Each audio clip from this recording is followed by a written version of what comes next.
저희 다 함께 일어나셔서 하나님의 말씀 보실 때 열왕기상 17장 8절입니다. 열왕기상 17장 8절부터 16절까지의 말씀입니다. 열왕기상 17장 8절부터 16절까지입니다.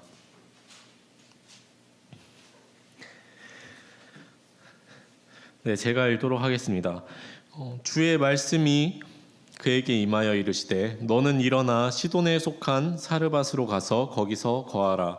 보라, 내가 거기에 있는 과부 여인에게 명령하여 너를 돌보게 하였느니라 하심으로 이에 그가 일어나 사르밧으로 가서 도시 문에 다다랐는데 보라, 마침 그 과부 여인이 거기서 나뭇가지를 줍고 있으므로 그가 그녀를 불러 이르되 원하건대 그릇에 물을 조금 가져다가 내가 마시게 하라 하니 그녀가 그것을 가지러 갈 때에 그가 그녀를 불러 이르되 원하건대 내 손에 있는 빵 한 조각을 내게 가져오라 하니 그녀가 이르되 주 당신의 하나님께서 살아계심을 두고 맹세하옵나니 내게는 납작한 빵이 없고 다만 통에 가루 한 움큼과 병에 기름이 조금 있을 뿐이니이다. 보소서, 내가 나뭇가지 2개를 줍고 있으니 이것은 내가 들어가 나와 내 아들을 위해 그것을 차린 뒤 우리가 먹고 죽으려 함이니이다 하매 엘리야가 그녀에게 이르되 두려워하지 말고 가서 내가 말한 대로 하라. 그러나 먼저 그것으로 나를 위해 작고 납작한 빵 하나를 만들어 내게 가져오고 그 뒤에 너와 내 아들을 위해 만들라. 주 이스라엘의 하나님께서 이같이 말씀하시기를 주가 비를 땅 위에 내리는 날까지 가루통이 고갈되지 아니하고 기름병이 마르지 아니하리라 하시느니라 하므로 그녀가 가서 엘리야의 말대로 하였더니 그녀와 그가 그녀의 집이 여러 날 먹었으나 주께서 엘리야를 통해 친히 하신 말씀대로 가루통이 고갈되지 아니하고 기름병이 마르지 아니하였더라. 아멘. 기도하겠습니다. 하나님 감사합니다. 저희들 또 하나님의 말씀을 함께 보기 원합니다. 이 시간 저희들 말씀 듣는 자와 또 전하는 자에게 함께하여 주시고 이 말씀이 잘 이해되고 또 잘 저희 마음속에 잘 심김으로 삶 속에서 실천될 수 있도록 주님 인도하여 주시옵소서. 감사드리며 예수님 이름으로 기도드립니다. 아멘. 네, 오늘 말씀 열왕기상 17장 말씀입니다. 또 엘리야에 대한 말씀이죠. 또 오늘 말씀을 통해 우리의 순종에 대한 자세를 함께 보기 원합니다. 이때 배경을 함께 보게 되면은 이스라엘의 왕국이 죄로 인해 북이스라엘과 남유다로 갈라졌습니다. 하지만 그 이후에도 많은 왕들이 죄를 계속해서 지었습니다. 오늘 본문의 시기는 북이스라엘의 왕이었던 아합 왕 통치 때의 일입니다. 아합 왕은 북이스라엘의 6번째 왕으로서 22년 동안 이스라엘을 통치한 왕이었는데 많은 왕들 중에서도 악한 왕으로 기억되고 있습니다. 아합 왕은 하나님을 대적했던 매우 악한 왕이었습니다. 그의 죄를 보게 되면 그는 먼저 죄를 가벼이 여겼고 또 이방 여인이었던 시돈 사람들의 왕 또 엣바알의 딸 이세벨을 아내로 삼았으며 바알을 섬기고 숭배했습니다. 또한 사마리아에 바알을 위한 제단을 쌓고 또 작은 숲과 형상을 만듦으로써 이스라엘의 우상 숭배가 만연하게 하였습니다. 성경을 보면 아합이 자기 이전에 있던 이스라엘 모든 왕들보다 주 이스라엘의 하나님의 분노를 더 많이 일으켰더라라고 말하고 있습니다. 이러한 배도의 시기에 하나님께서는 엘리야를 그에게 보내셔서 아합에게 경고하고 가뭄과 기근의 저주를 내리십니다. 17장 1절을 보면 엘리야가 아합에게 이르되 내가 서서 섬기는 주 이스라엘의 하나님께서 살아계심을 두고 맹세하노니 내 말이 있지 아니하면 이 몇 년 동안 이슬이나 비가 있지 아니하리라 하시니라. 야고보서 5장 17절을 보면은 이 일에 대해서 또 나와 있습니다. 엘리야는 우리와 같이 동일한 성정의 지배를 받은 사람이지만 비가 오지 않기를 그가 간절히 기도하니 3년 6개월 동안 땅에 비가 오지 아니하였고, 이 엘리야의 기도로 인해 3년 6개월 동안 비가 오지 않게 됩니다. 3년 6개월, 즉 42개월 동안 비가 오지 않는 것은 단순한 가뭄을 넘어서 생태계에 치명적인 재앙이 됩니다. 강과 호수가 마르게 되어 먹을 물이 없게 되고 또 농사를 지을 수 없게 돼서 기근이 일어나게 됩니다. 이것은 감당하기 어려운 수준의 재앙인 것입니다. 아합은 그러한 저주를 내린 엘리야를 잡아서 죽이려고 합니다. 하지만 하나님께서는 엘리야를 그릿 시냇가로 보내어 숨게 하시고 그것에서 시냇물을 마시게 합니다. 또한 아침 저녁으로 그에게 까마귀를 보내셔서 빵과 고기를 보내셔서 그를 먹이심으로써 굶주리지 않게 하시고 또 목마르지 아니하게 하셨습니다. 하지만 하나님의 말씀과 같이 땅에 비가 내리지 아니하였습니다. 그 결과 며칠이 지나자 그릿 시냇가가 마르게 되어 엘리야에게는 마실 물이 부족하게 되었습니다. 까마귀를 통해서 먹을 것은 공급되더라도 마실 물이 없어진 것이었죠. 하지만 하나님께서는 그를 계속해서 목마르게 두시지 아니하시고 다른 예비하신 곳으로 그를 인도하셨습니다. 그곳은 오늘 말씀의 배경이 되는 시돈에 있는 사르밧이라는 곳이었죠. 오늘 사르밧에서 과부 여인과 또 엘리야의 순종을 함께 살펴보기 원합니다.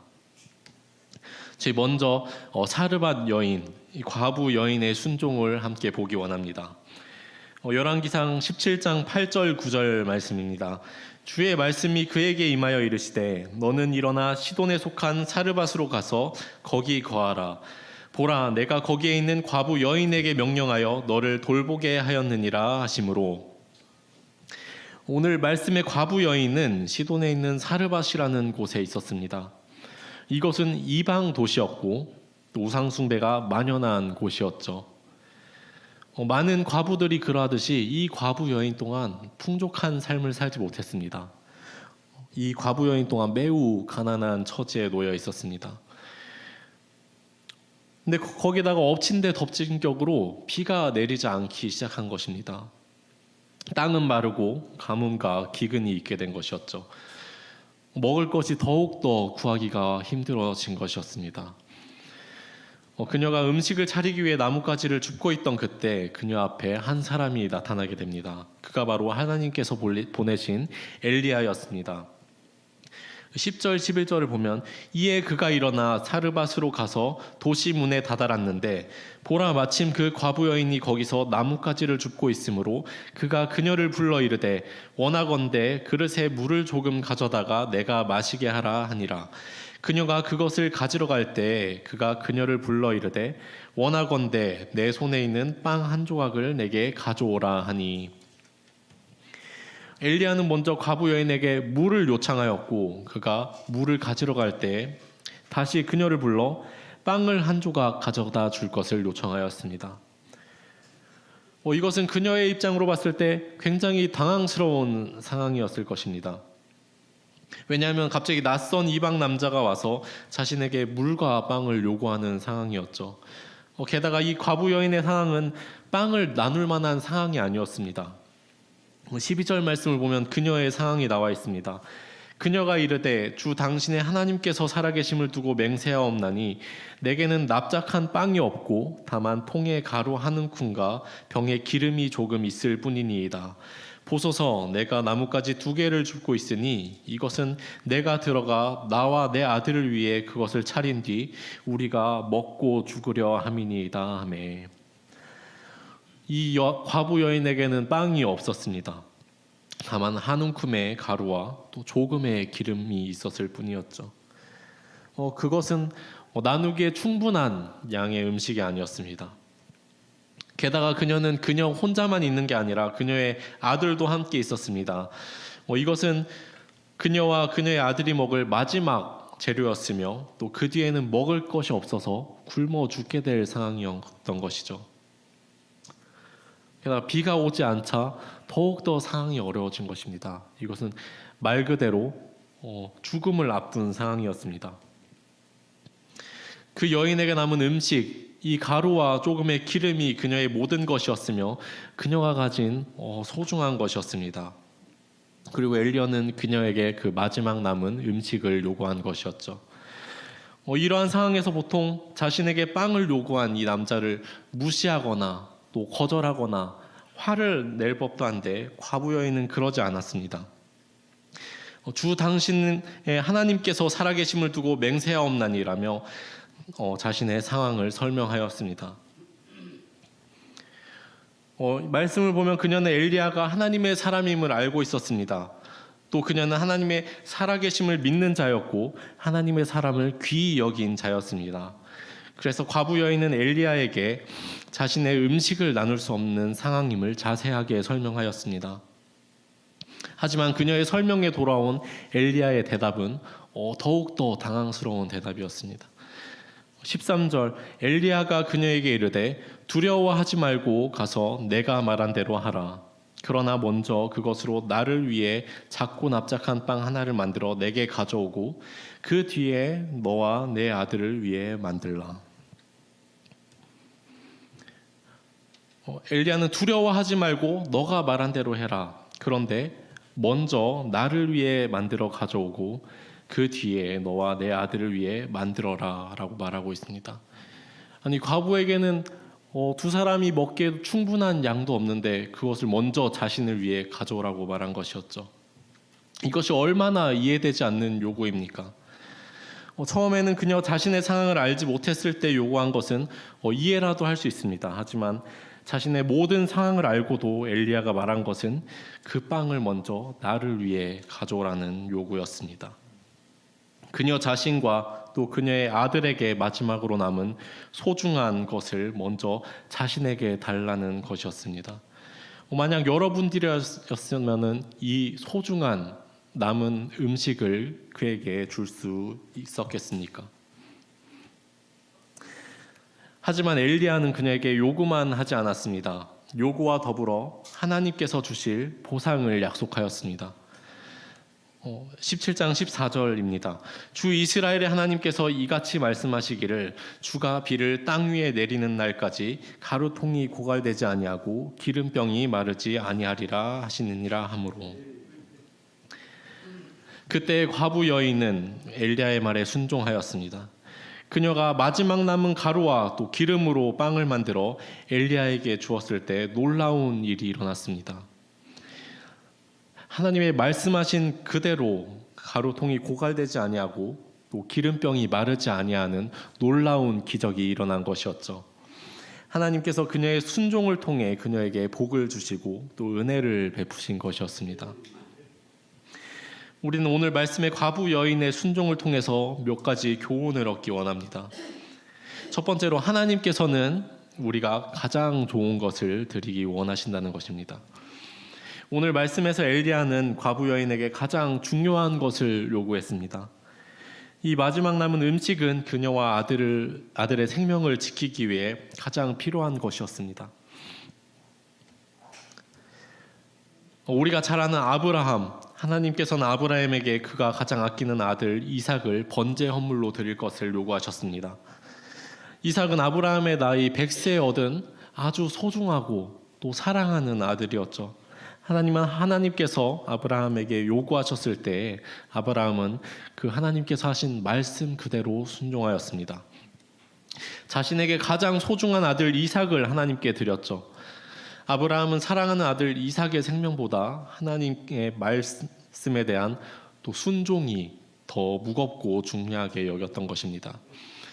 이와 같이 하나님께서는 우리에게 가장 좋은 것을 드리길 원하시며 우리는 그분이 요구하시는 것을 드려야 한다는 것입니다.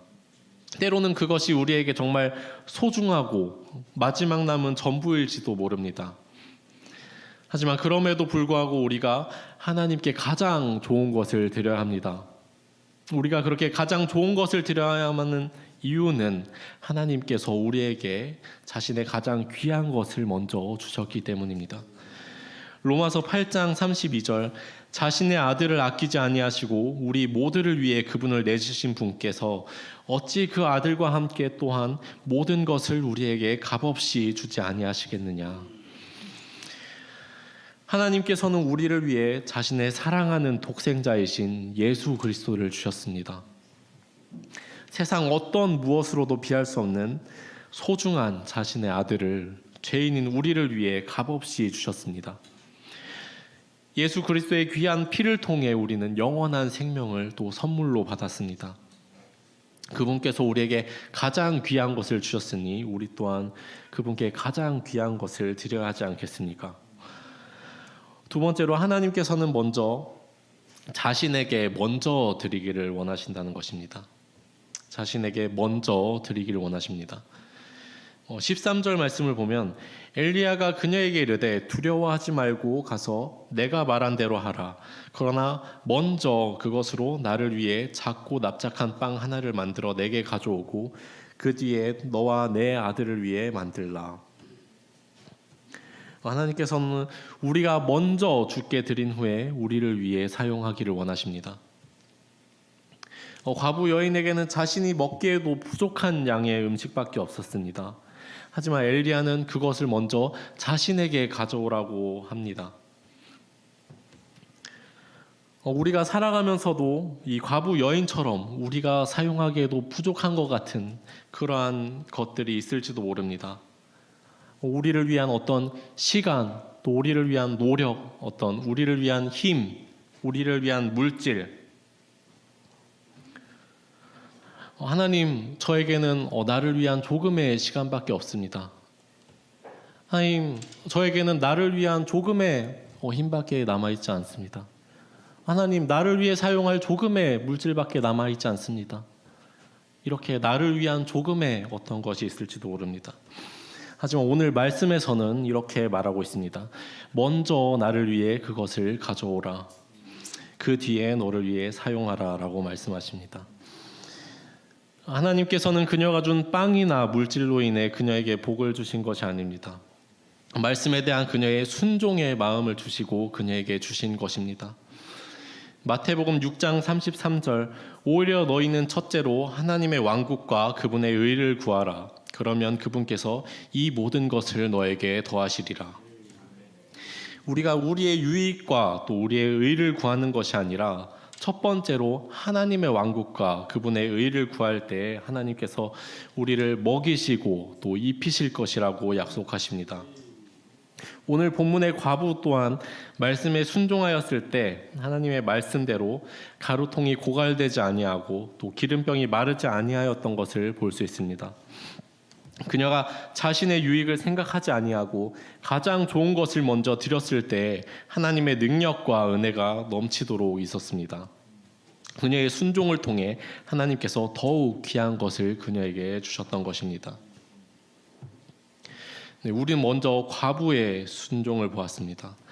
두 번째로 엘리야의 순종이 있었습니다. 과부 여인의 순종이 있기 전에 하나님의 뜻과 또 엘리야의 순종이 있었습니다. 우리 오늘 본문의 8절 말씀 다시 보겠습니다. 주의 말씀이 그에게 임하여 이르되 너는 일어나 시돈에 속한 사르밧으로 가서 거기 거하라. 보라 내가 거기에 있는 과부 여인에게 명령하여 너를 돌보게 하였느니라 하심으로 하나님은 엘리야를 시돈에 있는 사르밧에 보내셨습니다. 이 시돈은 이세벨의 고향으로 바알을 섬기는 이방 나라였습니다. 그가 있던 그릿 시내가에서 걸어가기에는 상당히 먼 거리였습니다. 성인 남성이 하루에 30km씩 걸어가도 5일 이상 걸리는 아주 먼 거리였죠. 게다가 아합은 저주를 내린 엘리야를 죽이려고 그를 찾는 상황이었습니다. 그뿐만이 아니었습니다. 그곳에 가도 먹고 마실 것이 있을지 없을지도 모르는 상황이었죠. 시돈 또한 비가 내리지 않으므로 기근이 있을 것이 분명한데 부유하고 풍족한 사람도 아니고 가난하고 어려운 과부 여인을 찾아가라니 이것은 정말 어려운 상황이었습니다. 엘리야는 그저 하나님의 말씀을 전했을 뿐인데 이런 어려운 상황이 생긴 것이었죠. 하지만 하나님께서 일어나 시돈에 속한 사르밧으로 가서 거하라 라고 하나님께서 엘리야에게 명령하셨을 때 엘리야는 10절 말씀에 이렇게 반응합니다. 이에 그가 일어나 사르밧으로 가서 하나님께서 그에게 일어나 가라라고 명령하셨을 때 엘리야는 다른 망설임이나 어떤 수식어도 없이 이에 그가 일어나 사르밧으로 가서라고 성경은 말하고 있습니다. 엘리야는 말씀하신 명령 그대로를 순종하신 것이었습니다. 엘리야가 사르밧에 도착했을 때 하나님께서 말씀하신 과부 여인을 만나게 됩니다. 마침 그 여인이 거기서 나뭇가지를 줍고 있는 것을 보게 됩니다. 아마 엘리야가 보기에도 그녀는 부유하고 풍족한 사람이 아니었을 것입니다. 그녀의 옷 또한 깨끗하고 좋은 옷이 아니었겠죠. 게다가 거기서 그녀는 나뭇가지를 줍고 있었습니다. 하지만 하나님께서 그에게 말씀하시기를 그 과부 여인을 통해서 엘리야를 돌보게 하신다고 말씀하셨죠.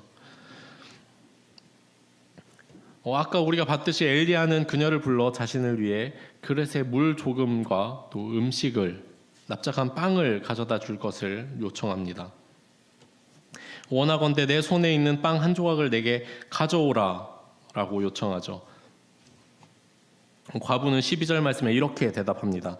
그녀가 이르되 주 당신의 하나님께서 살아계심을 두고 맹세하옵나니 내게는 납작한 빵이 없고 다만 통에 가루 한 움큼과 병에 기름이 조금 있을 뿐이니이다. 보소서 내가 나뭇가지 2개를 줍고 있었으니 이것은 내가 들어가 나와 내 아들을 위해 그것을 차린 뒤 우리가 먹고 죽으려 함이니이다 하매. 하나님께서는 분명히 과부를 통해 자신을 먹인다고 하셨는데 그 여인에게는 남은 음식이 없었습니다. 통에 조금의 가루와 조금의 기름뿐이 없었습니다. 그녀와 그녀의 가정을 위한 마지막 식사밖에 없었죠. 참 절망적인 상황이 그의 앞에 펼쳐진 것이었습니다. 이러한 상황에 여러분이었다면 그녀의 마지막 음식을 요구할 수 있었겠습니까? 그녀의 아들과 또 그녀의 마지막 생명과도 같은 음식을 자신을 위해 요구할 수 있겠습니까? 이것은 참 곤란한 상황이었던 것이죠.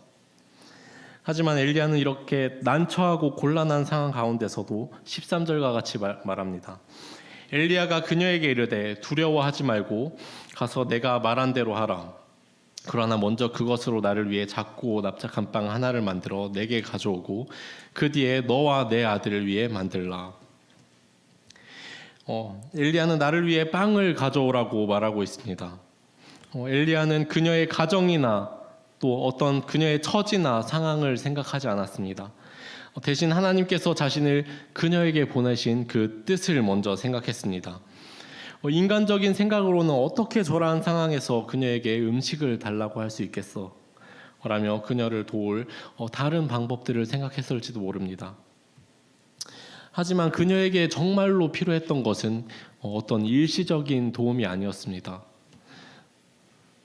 어떤 희망을 주는 좋은 말 또한 그녀에게 필요가 없었고 어떤 보물과 재물 또한 그녀에게 필요한 것이 아니었습니다. 왜냐하면 하나님께서 내리신 비가 오지 않는 재앙으로 인해 먹을 것을 구하기가 힘들었기 때문이죠. 이렇게 죽음을 앞둔 과부 여인에게 정말 필요한 것이 무엇이었겠습니까? 정말 이 과부 여인에게 필요한 것은 구원이었습니다. 하나님께서 엘리야를 그곳에 보내신 이유, 또 자신을 해치려는 위협 속에서 그 먼 이방 나라까지 보내어 그녀를 만나게 하신 이유를 엘리야는 알고 있었습니다. 그녀에게는 어떤 구원이 필요했습니다. 타지 이방 나라에 알지 못하는 여인이었지만 그녀에게도 하나님의 은혜가 필요한 것이었습니다. 그녀에게는 일시적인 도움이나 또 잠깐의 필요한 양식이 필요한 것이 아니었습니다. 그녀의 생명을 살릴 수 있는 또 그녀의 배를 채울 수 있는 영원한 생명의 양식이 필요했던 것이었습니다. 14절 말씀, 주 이스라엘의 하나님께서 이같이 말씀하시기를 주가 비를 땅 위에 내리는 날까지 가루통이 고갈되지 아니하고 기름병이 마르지 아니하리라 하시느니라 하므로, 가만두면 얼마 뒤 죽게 될 이 과부 여인에게 정말로 필요한 것을 주기 위해서 그녀의 상황이나 처지가 어떤 소용이 있었겠습니까? 상황이나 처지가 뭐가 중요했겠습니까? 그녀의 마지막 남은 음식을 요구해야 되는 어렵고 곤란한 상황에서도 그 무엇보다 중요한 것은 그녀에게 정말로 필요한 생명의 말씀을 전하는 것이었습니다. 이 엘리야의 순종을 통해서 우리는 두 가지 교훈을 얻을 수 있습니다. 먼저는 하나님께서 말씀하셨을 때 엘리야는 주변의 상황을 생각하지 않고 갔습니다. 로마서 10장 14절 말씀입니다. 그러면 그들이 자기들이 믿지 않는 분을 어찌 부르겠느냐? 자기들이 듣지 못한 분을 어찌 믿겠느냐? 선포자가 없이 어찌 듣겠느냐? 보내어지지 아니하였다면 그들이 어찌 선포하겠느냐? 하나님께 뜻을 전하기 위해서는 먼저 가야 합니다. 가지 않으면 전할 수 없습니다. 하나님께서 엘리야를 보내신 곳이 비록 이방 땅이었고 그곳이 우상 숭배로 만연한 땅이었지만 그는 하나님께서 가라고 명령하셨을 때 명령에 따라 일어나 갔습니다. 예수님께서 우리에게 하신 명령 또한 너희는 가서라는 이 명령입니다. 우리가 시간이 날 때만 가는 것이 아니라 우리의 시간을 내서 가야 하는 것입니다. 두 번째로 엘리야는 주변의 상황을 생각하지 않고 전했습니다.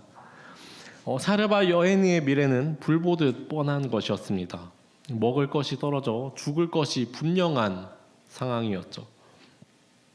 엘리야는 그녀의 마지막 남은 음식을 달라고 해야 하는 곤란한 상황이었지만 정말 그녀에게 필요한 것을 위해서 하나님의 뜻을 전했습니다. 그 여인에게 필요한 것은 고갈되지 아니하고 마르지 아니한 양식이었습니다. 요한복음 6장 35절 예수님께서 그들에게 이르시되 내가 생명의 빵이니 내게 오는 자는 결코 줄이지 아니할 것이요 나를 믿는 자는 결코 목마르지 아니하리라. 우리 주위에도 죽어가고 있는 많은 영혼들이 있습니다. 우리 주위에 많은 잃어버린 영혼들에게 정말 필요한 것이 무엇이겠습니까? 그들에게 필요한 것은 줄이지 아니하고 목마르지 아니한 생명의 빵인 것입니다. 하지만 우리가 주위 사람들에게 복음을 전하려 할 때 어려운 상황들이 많이 있습니다. 내가 복음을 전했을 때 저 사람이 나에 대해서 어떻게 생각할까? 내가 복음을 전했을 때 사이가 틀어지진 않을까? 혹은 지금이 복음을 전하기에 적합한 때인가? 이렇게 많은 고민들이 들 때가 있습니다. 하지만 우리가 전하지 않는다면 그들의 미래는 불보듯 뻔한 것입니다. 디모데후서 4장 2절 말씀입니다. 말씀을 선포하라. 때가 맞든지 맞지 아니하든지 긴급히 하라. 모든 오래 참음과 교리로 책망하고 꾸짖고 권면하라. 갈라디아서 1장 10절 내가 지금 사람들을 설득하느냐 하나님을 설득하느냐 혹은 사람들을 기쁘게 하기를 구하느냐 내가 아직도 사람들을 기쁘게 하기 원한다면 그리스도의 종이 아니니라. 우리는 때에 따라서 혹은 사람들을 기쁘게 하기 위해서 전하는 것이 아닙니다. 우리는 하나님을 기쁘게 하기 위해 어떠한 때라도 어떠한 상황이라도 복음을 선포해야 하는 것입니다. 오늘 사르밧 과부와 또 엘리야의 순종을 함께 살펴보았습니다. 사르밧 과부는 하나님께서 보내신 대언자 엘리야의 말씀에 순종하였습니다. 그녀는 자신의 전부였던 마지막 음식을 말씀에 따라 드렸고 또 자신과 자신의 아들의 유익보다 하나님의 말씀과 그의 유익을 먼저 구했습니다. 그렇게 했을 때 하나님의 풍성한 복이 그녀에게 임하였습니다.